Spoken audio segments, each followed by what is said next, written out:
और चलिए एक बार फिर से बात करते हैं मन की बात की। मन की बात में यूपी की बेटी का जिक्र हुआ है, हमने आपको पहले भी बताया था। और प्रधानमंत्री ने प्रियंका गोस्वामी का जिक्र किया। वर्ल्ड यूनिवर्सिटी में गेम्स में मेडल जीता है प्रियंका गोस्वामी ने। पीएम मोदी ने प्रियंका गोस्वामी से बात की है।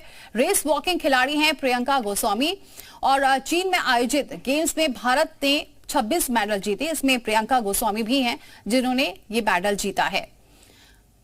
आपको यह भी बताएं कि प्रियंका की टीम ने जीता था ब्रॉन्ज मेडल। और चलिए हमारे साथ सीधे प्रियंका गोस्वामी जुड़ चुके हैं। प्रियंका, बहुत स्वागत है जी उत्तर प्रदेश उत्तराखंड के साथ जुड़ने के लिए।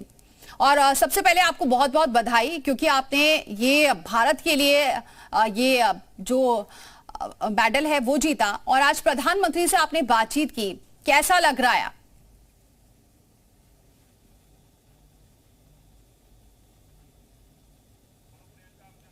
प्रियंका, आपकी आवाज हम तक नहीं पहुंच पा रही है। काफी अच्छा लग रहा है कि मैंने देश के लिए मेडल जीता है। और हम ऊपर से कि हमें इतना सम्मान दिया जा रहा है वर्ल्ड यूनिवर्सिटी जैसे खेल में मेडल जीतने के बाद, क्योंकि ओलंपिक्स हो गया, एशियन गेम्स हो गया, कॉमनवेल्थ हो गया या फिर वर्ल्ड चैंपियनशिप, इनमें तो हर इवेंट पता रहता है सबको की, लेकिन वर्ल्ड यूनिवर्सिटी गेम्स जैसे को बहुत कम लोग को पता रहता है कि वहां पे भी खेल होते हैं। एटलीस्ट इसमें स्टूडेंट्स भी निकल के आएंगे कि चलो हम यूनिवर्सिटी में पढ़ते हैं, तो वो भी खेलों की साइड ज्यादा से ज्यादा जाएंगे। जी प्रियंका, क्योंकि आज प्रधानमंत्री ने आपसे बातचीत की और सबसे बड़ी बात यह है कि ये आपकी मेहनत का नतीजा है कि आज आप इस मुकाम पर पहुंचे हैं। भारत के लिए आपने खेला और आज इसी वजह से प्रधानमंत्री ने भी आपसे बातचीत की। अब आप कैसा महसूस कर रही हैं? कितना आप आगे भविष्य के लिए मोटिवेट हुई हैं? काफी अच्छा लगा आज भी जैसे उन्होंने बात की है, और पहले भी करी है, मिले भी है, जैसे हम मेडल जीत के आते हैं। और मेरी फैमिली से भी मिले थे जब वो हमारे मेरठ में आए थे यूनिवर्सिटी में, जो हमारी सब बहुत बड़ी यूनिवर्सिटी बन रही है मेरठ में। तो अच्छा लगा कि वो फैमिली के बारे में भी पूछते हैं कि सब कैसे हैं। तो एक बहुत बड़ा मोटिवेशन है ये हम लोग के लिए कि मेडल जीतने के बाद वो हमसे बात करते हैं। तो काफी अच्छा लगा फैमिली को भी और मुझे भी।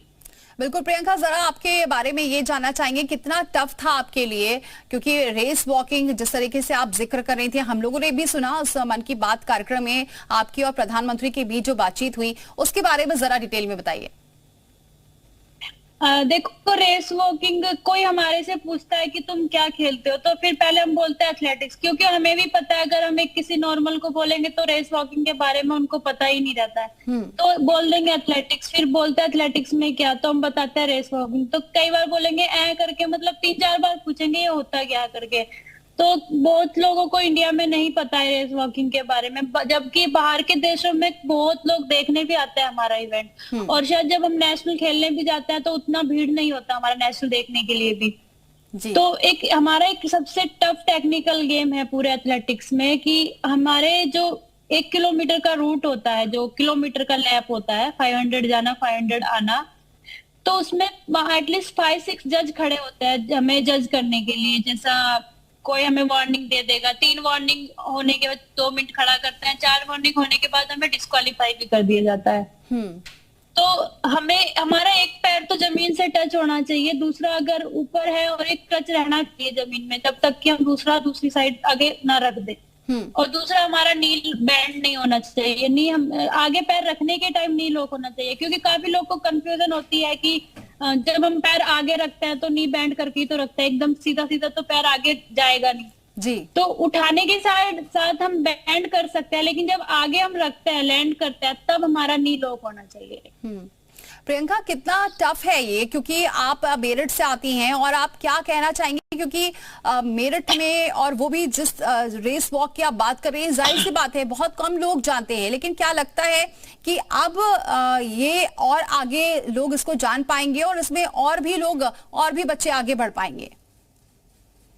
जी बिल्कुल। वैसे तो मैं मुजफ्फरनगर से एक गांव से हूँ, सागड़ी, जहाँ पे पैदाइश मेरी हुई है, और मैं 6th क्लास से मेरठ में आके रहने लगी थी, तो मैं मेरठ से ही रिप्रेजेंट करती हूँ अभी। तो मैंने जब शुरुआत की थी मेरे डिस्ट्रिक्ट लेवल मीट से की थी, जहाँ पे हमें प्राइज में बैग मिलते थे। तो गौरव त्यागी कोच थे मेरे मेरिट में, तो उन्होंने मुझे शुरुआत कराई थी। तो मतलब उस टाइम मुझे भी सच बताऊं तो रेस वॉकिंग के बारे में नहीं पता था, बस इतना था कि पैदल चलना है करके। लेकिन आज मैं कोशिश कर रही हूँ कि मैं जैसे मुझे नहीं पता था ऐसे और ना हो, सबको इतना होना चाहिए कि ये भी हमारे इवेंट है रेस वॉकिंग जैसा, और हमारे इंडिया में इतना फेमस होना चाहिए ये गेम। बिल्कुल। प्रियंका, किसने आपको ये मोटिवेट किया, किसने आपको ये कहा कि आप इस फील्ड में आगे बढ़ें? क्योंकि ये बहुत बड़ी बात है कि जिसको कोई नहीं जान रहा उस खेल को लेकर आगे बढ़ना ये बहुत बड़ी चुनौती होती है। क्योंकि जैसा मान लीजिए क्रिकेट होता है या फिर हॉकी होती है या फिर कोई और भी गेम होता है जिसके बारे में लोग जान रहे हैं, लेकिन जिसके बारे में आप बता रही हैं रेस वॉकिंग के बारे में, ये अपने आप में एक बहुत चैलेंजिंग होता है।